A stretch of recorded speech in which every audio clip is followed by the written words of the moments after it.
Have you ever been watching a booktube video and thought, can I actually trust Booktube's book recommendations? Because I know I have. So today we are going to be reading Booktube's favorite books of 2023. So how I determine what books I'm going to be reading for this video is that I always pick at least 20 top 10 books of the year videos to watch, and then I keep track of every single book that a person mentions, and I keep track of how many times they are mentioned.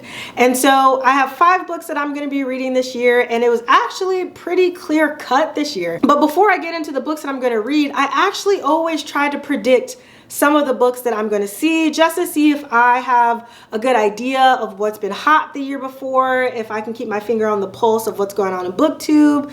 But spoiler alert, none of the books I guessed showed up. So just quickly, I'll go over some of the books that I had predicted.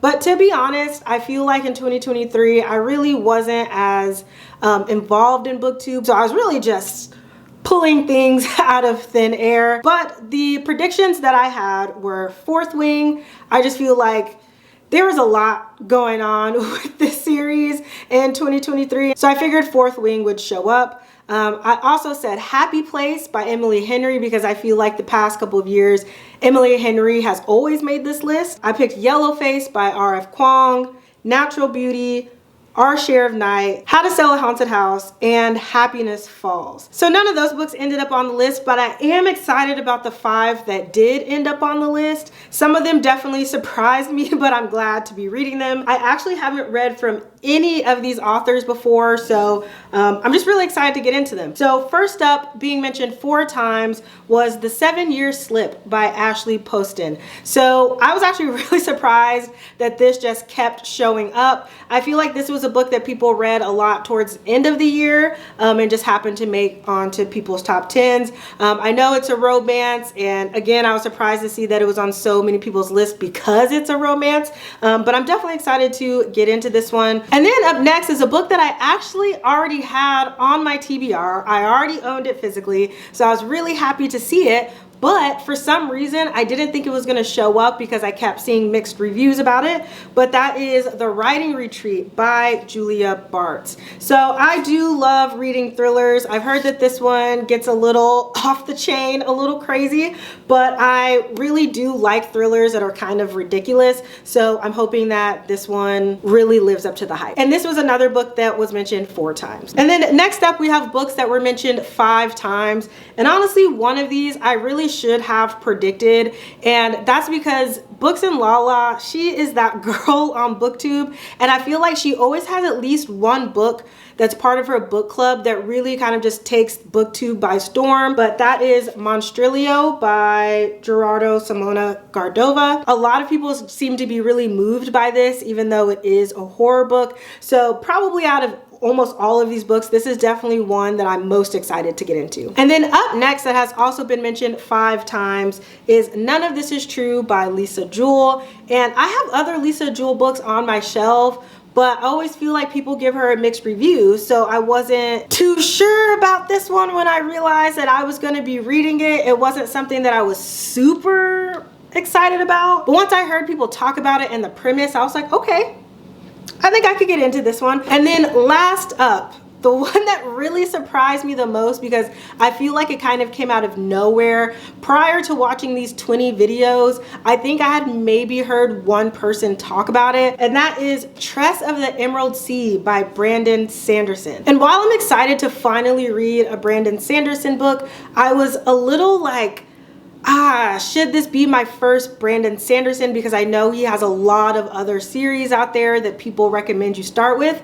However, one person in particular was saying like this is okay, kind of introduce you to Brandon Sanderson, like you can kind of read this like as a standalone. This was definitely a sleeper hit, but I'm glad it ended up on the list. So to make this video a little bit more interesting, I'm also going to rank these books in the order that I think I'm going to enjoy them the most. And so here is my predictions.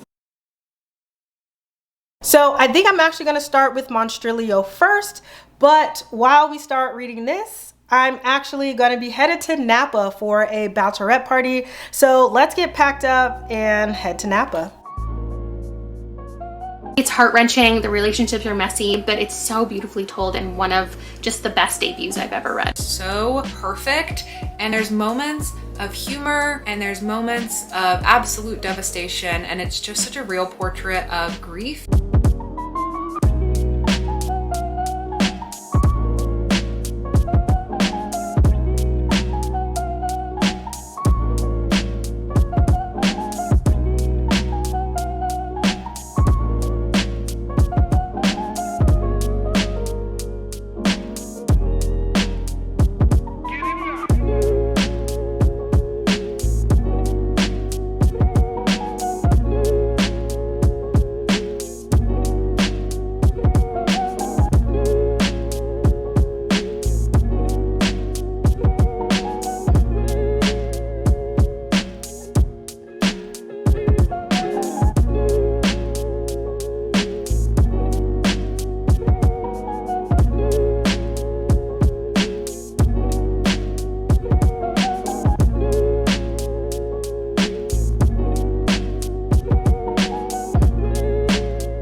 Okay, so I am back from Napa, and have you guys ever gone on vacation where while you're there, you're feeling decent, but then you get back and like it feels like your whole body just breaks down? I feel like maybe to you guys my voice doesn't sound different, but to me I can tell it's a bit softer. And so I don't know if I'm coming on with like a cold of some sort. But on the plane ride home yesterday, I did finish Monstrillio, and I realized that I haven't given you guys any thoughts on this book. I started it like the day before I went to Napa, and I realized I didn't give you guys like my first initial thoughts on like the first 20 pages. So this will be an all-encompassing clip right now for Monstrillio. This book starts off with this little boy dying, and his mom decides to take a piece of his lung after he dies. And then she learns of some lore where if she feeds the lung, then it might turn into like a human, and she's obviously grieving her son, and so she starts to feed the lung, and it starts to grow into this creature, and we just kind of follow the story of this creature, the story of this family.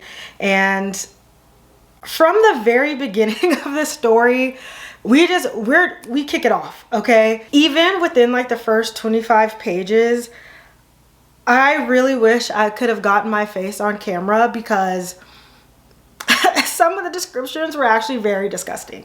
Like just the descriptions of her taking her son's lung, the first descriptions of like the creature itself, when I tell you I was gagging. You know, you just get like a feeling sometimes that you can't shake because it's really that kind of disturbing. I got a little more used to it as the book went on, but the descriptions, they were doing its job.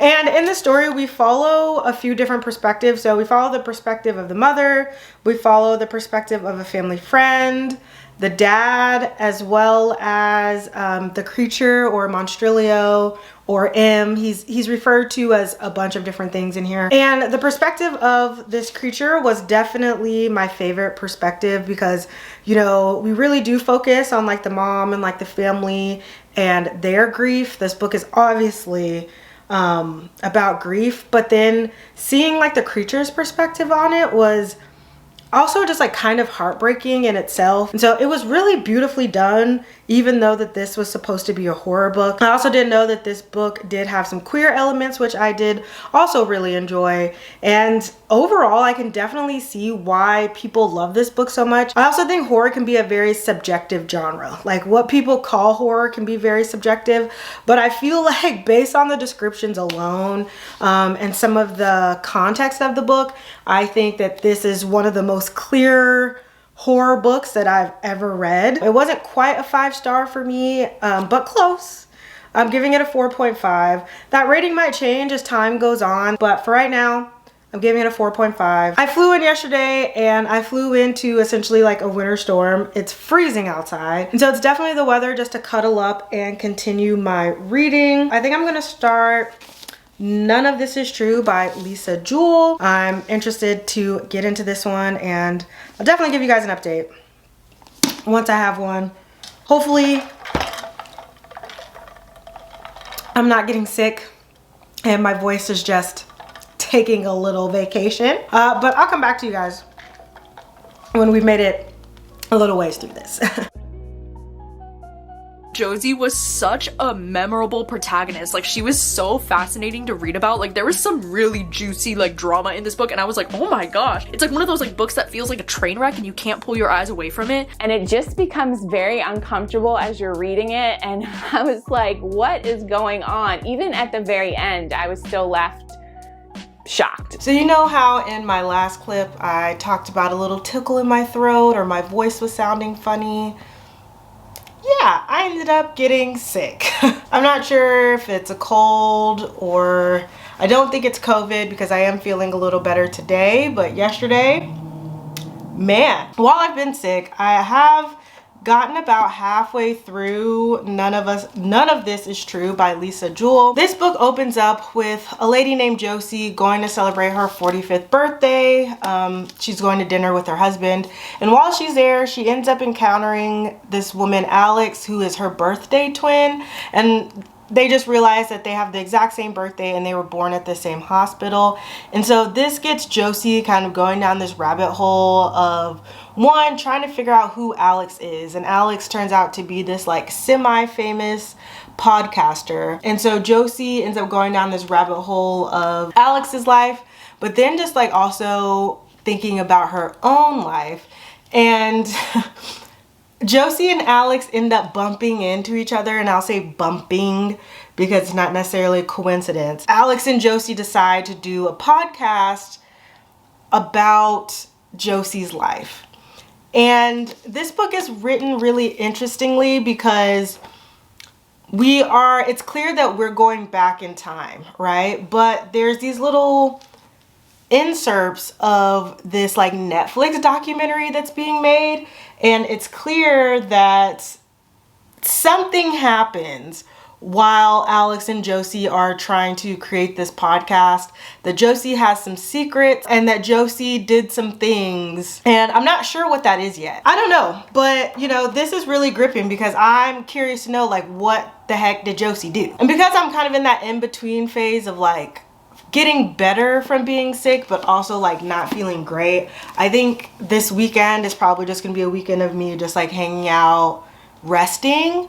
But because I don't need to be asleep 24/7 like I did yesterday, I probably will try to finish this. And my brain really just had like one of those moments where it just like shut off and my thoughts just like completely stopped.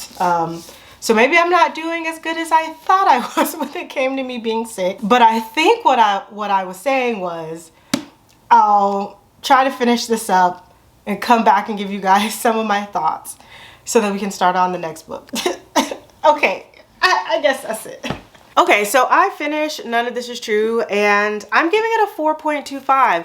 The second half of the book kept up pace with the first half. I also briefly talked about like the little pieces of like a Netflix documentary that we get in here, and I just want to say that was really well done. And I think I really came to that revelation last night as I was watching American Nightmare, which is a documentary about like the Gone Girl case, about how the police thought like this couple was putting on a hoax about this woman getting kidnapped, and they compared it to Gone Girl because it came out the year before. But watching that documentary like right after reading this book, I was like, wow, this really did feel like a well done documentary when they had those pieces in there. I would have been interested to listen to part of this on audio as well, just because there are pieces of it coming directly from the podcast that they were creating. And so usually when there's any type of like podcast element, I really do like to listen to it on audio. But I'm trying to stay on a book budget this year, so I can't buy an audiobook for every single book that I buy. So I decided not to get it for this one, but regretting that a little bit. And I would say the things we learned at the end of this book to me really weren't plot twists, because you could kind of tell where some of these things were going, and I think that was purposefully done. However, I will say Miss Jewell at the end of the book, I was like, okay, I see what you're trying to do here. Because I do feel like there was kind of like one like little plot twist at the end that had me thinking. Yeah, I really did enjoy this. On my list of rankings, I'm going to put this below Monstrillio. And then I'm going to go ahead and get started of Tress of the Emerald Sea by Brandon Sanderson. This is the book that I have at the top of the list, so we'll see if it ends up beating out Monstrillio. And oh my gosh, I just opened this up. That's so pretty. Look at that. I'm a sucker for a repeating pattern. This book feels like a book written outside of the pressures of trends in the book world and pressure of what fans are going to think of it, and like having to live up to a previous book. Transparently, I was completely blown away. This book not only captures like the intensity of a Cosmere story by Brandon Sanderson, but it was also so whimsical, so magical, and so much fun, and also had fantastic humor. I was really about to come on here questioning everything because I definitely was feeling bamboozled in the first 20 pages of Tress of the Emerald Sea, because I was literally thinking, how is this people's favorite book of the year? Just from the first 20 pages, I was like, the writing, it's not gelling with me. I just didn't really understand the tone of the book. However, I was like, okay, let me try to pick up the audiobook because if I don't, it's gonna take me like 2 weeks to get through this. And the audiobook was absolutely the correct decision for me. And with the audiobook, I definitely understood the tone of this book a lot better. And so in Tress of the Emerald Sea, we obviously meet a young woman named Tress, and she has this like romantic fling going on with like the prince of the little island that she lives on. However, she's just kind of like a maid or like a cleaner of some sort. So obviously the prince's father doesn't agree with that type of love interest. The Duke, the prince's father, ends up taking him on this quest to go find a wife. But when the Duke comes back and he introduces his heir, it is not the prince that Tress had fallen in love with. So then she's like, where's my man? Okay, where is he? And so she decides to go on a quest to go find him. And on that quest, she ends up on this boat with like some pirates.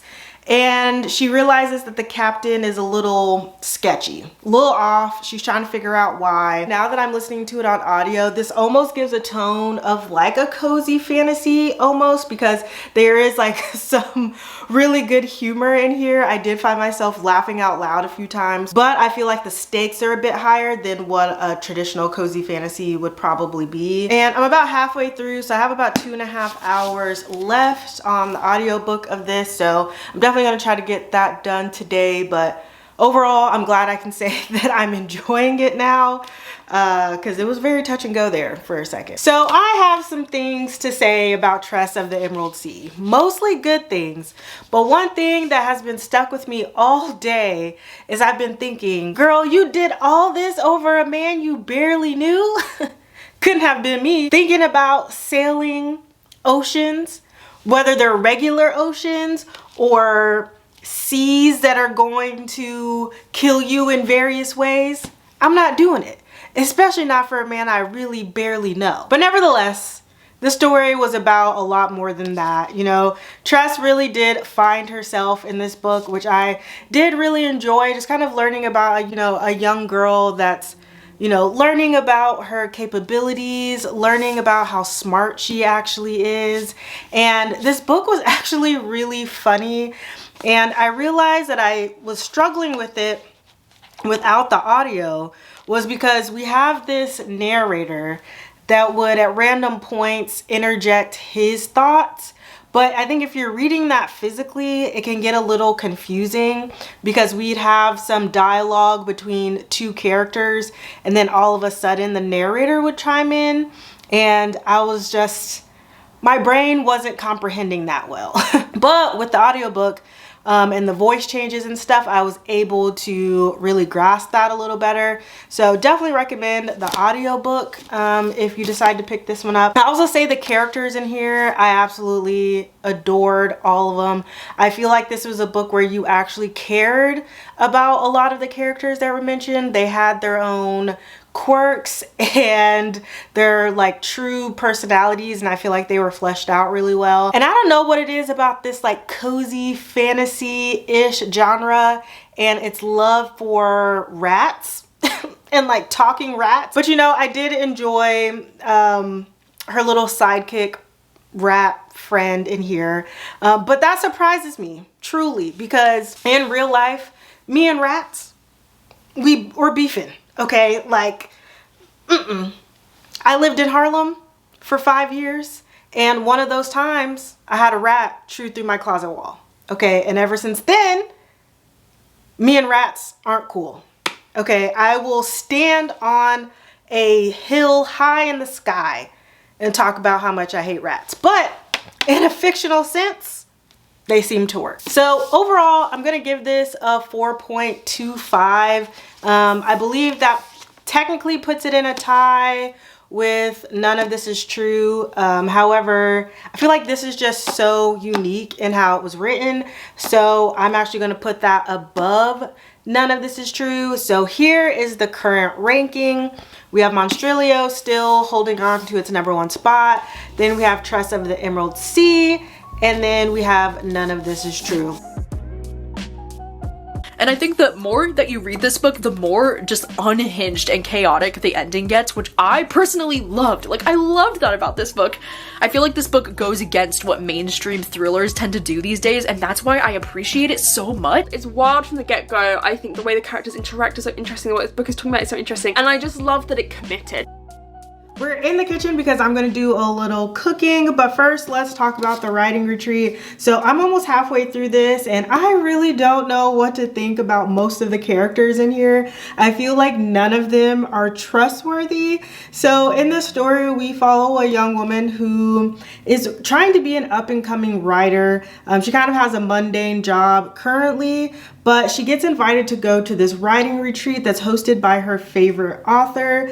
But turns out her ex-best friend was also invited to this writing retreat. And as the story progresses, we really start to learn why they had a falling out, what actually happened, some of the backstory of maybe what led up to the fight. But we're also at this retreat where this author lady, she's a little sketchy, and she has these women really kind of doing this intensive boot camp of sorts. And with these 5 women, the dynamic is a little interesting. The dynamic of the people who also work at the retreat, so people who work for this author. And I don't trust any character. I don't know why, but they all just seem like they have ulterior motives. I'm just not sure where this story is really gonna go. Right now, there have been some like questioning elements. There hasn't been like a true mystery to unlock quite yet. We also are getting the story that our main character is starting to write at this retreat,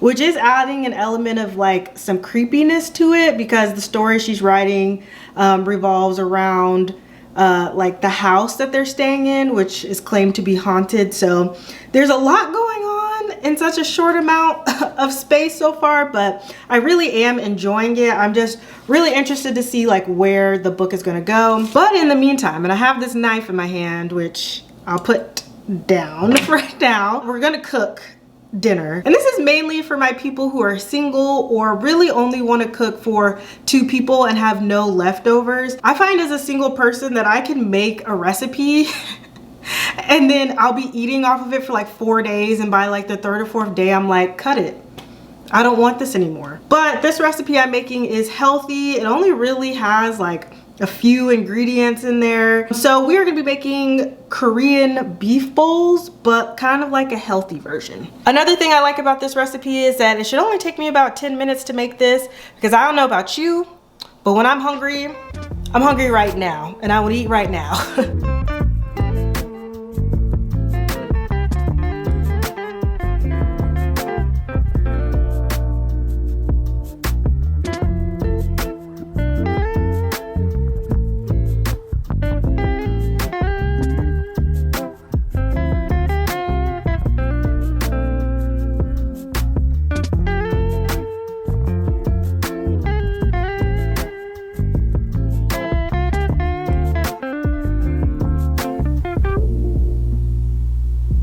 So I just finished this and I definitely need some time to compose my full thoughts about it, but what the hell did I just read?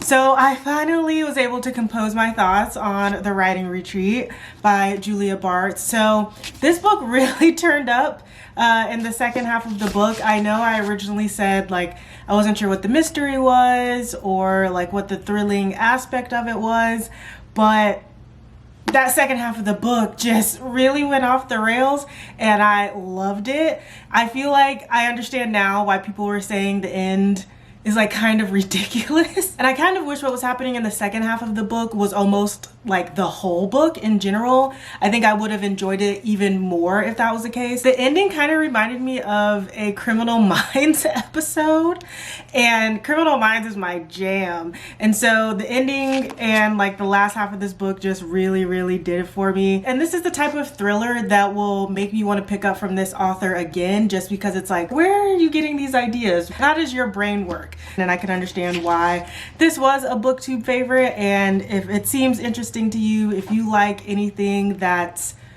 really just entertaining in general, then I would definitely recommend this one. It's only about, it's a little over 300 pages, so it's also a fairly quick read. So I'm gonna give this book a 4.25, maybe a 4.5. It wasn't like my perfect thriller because like I said, I think I would have preferred like what was happening in the back half of the book to happen, you know, further into the beginning, but definitely still enjoyed it. So 4.25, 4.5. And I realized that I actually got this book from the publisher. So it came with a couple of like little insert things in relation to the book. So it actually has like the Writing Retreat invitation, which was really cute. It also came with like a map of the grounds for the book, as well as like the actual itinerary for the retreat. And then my favorite thing that was actually in here was a playlist to go along with the book. And a lot of these songs, hits, bops, bangers, okay? And they just had the QR code, and so I listened to a few songs from the Spotify playlist. That was really good. I feel like sometimes when publishers send out like little goodies, sometimes it's like, well, did we actually really need that? But I think more publishers should do like playlists to go along with the vibe of the book. I feel like that was spot on. So here are the current standings for this video of what I'm enjoying the most to the least compared to what I predicted. And so now we are on to our last book of the video, The 7-Year Slip. I am excited to get into this one because I feel like it's unlike anything else on the list since it's a romance, but I'll give you guys an update once I've read something. Every single word choice made in this book makes it so sunny and bright and happy and just sweet and cute and heart-wrenching. I like my romances that have a little something extra to them, whether it is a little darkness to them, whether it has a little like emotional depth to them, something. And this one had that emotional depth element that I really love.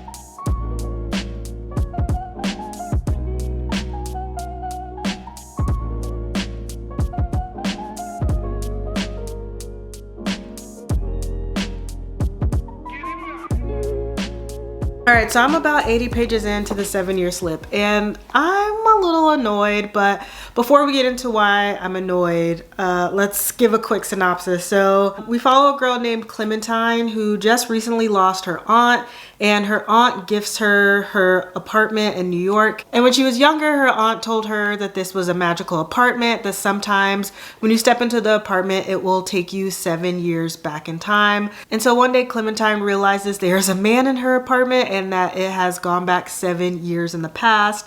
And her and this man start to strike up conversation, right? And here is where my annoyance comes in. It's been like the past like 2 chapters they've been talking, and the amount of times that she's described the color of his eyes, it's been like 4 times too many. Same thing with his crooked smile. Like, what does that even mean? Like what is a crooked smile? And so I'm annoyed. Also, the fact that they barely know each other and he already has a nickname for her. Sir, Sir, y'all have known each other all 20 minutes. And I also understand, like, you know, this girl's single, she's in her late 20s, and so I get it. She could be starved, right? But I need her to stand up. He's like guessing her favorite color, and she's just like so amazed that he got it correct. And I'm like, girl, be for real, please. But you know, I'm still interested in this just because I do love books that play with time, and I don't think I've read a romance that plays with time. So that was one of the reasons I was even initially interested in picking it up. So I'm hoping that it gets better, it gets a little bit more dynamic, their love story or this love interest becomes a little deeper. But right now, I'm not gonna lie, I'm struggling.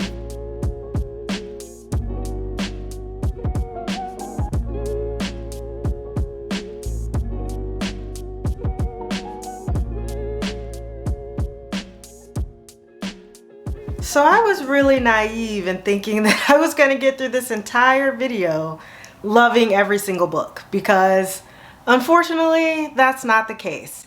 And to be honest, I'm really surprised that this book was one of Booktube's favorite books of 2023.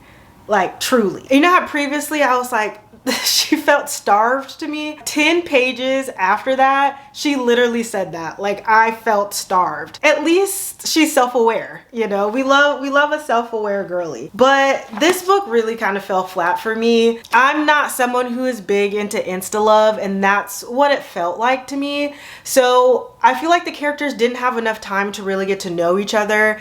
Their entire romance was based off of a couple of days of them having these conversations. And while I'm not saying that you can't fall in love with someone in a day, I think it's completely possible. This wasn't written in a way that made me root for the characters or really root for their romance. I wasn't rooting against it, but I just didn't care enough about the characters to feel anything, which, like, with a romance, you really want to feel something. And this book was more than just a romance. This book definitely talks about grief and like the different stages of grief almost, and how you could be feeling grief and happiness and joy almost at the same time. And while I really enjoyed that aspect of the book, and I really enjoyed this idea of our main character trying to just get out of the monotony of life and like her job and just really doing what makes her happy, I did enjoy those aspects of the book. But I was still met with multiple descriptions of this man's eyes and his crooked smile. I feel like that's all she really knew about him, which is funny because both of them were like, this isn't you, I know you, when it was coming to some of their conflicts. And it's like, but do you really? But one thing I know about myself is that I don't like insta-love. And I think going into this, I was like, oh, it's a 7-year slip. This is gonna be a love story over 7 years, so it's not gonna be insta-love. Incorrect. Incorrect. So yeah, I don't like insta-love, but I would recommend this for people who do like kind of instant chemistry, instant type of infatuation, instant type of love. If you like that, I would recommend this book. I would also recommend this book if you like books that don't have that much spice. This had like one scene in it that was a little spicy, but really not anything over the top. I'm someone who likes spice, but I don't necessarily need it in my books, or I don't need it to be over the top. So that's not something that impacted my enjoyment of it. But if you enjoy books without spice and you enjoy insta romance, I would say give this a go. It just wasn't for me. So I'm giving it, I really want to give it like a 2.5, a 2.75. And so I think that's what I'm going to do.